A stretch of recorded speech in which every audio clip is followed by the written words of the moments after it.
North Columbia area where we are is in kind of a blight area where there is no access to healthy food.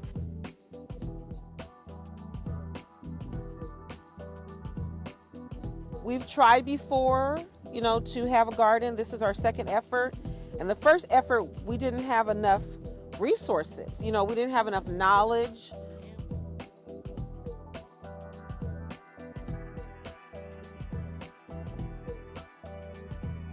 Live Well by Faith was kind of the partner that jump-started all this, because Live Well by Faith is the initiative that's coming to churches and saying, how can we help our church family become healthier?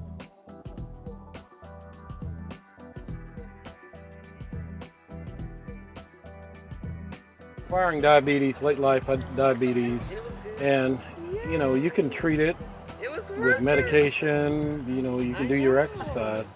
It always gets back to the point of what you put into your body.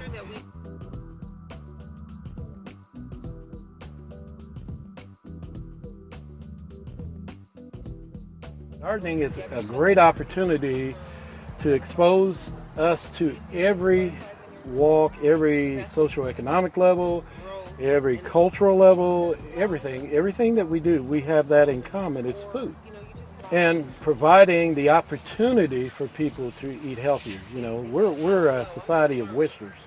I wish people would live better. I wish people ought to do this. Well, this is a grand way of investing yourself into the community without spending a whole lot of time.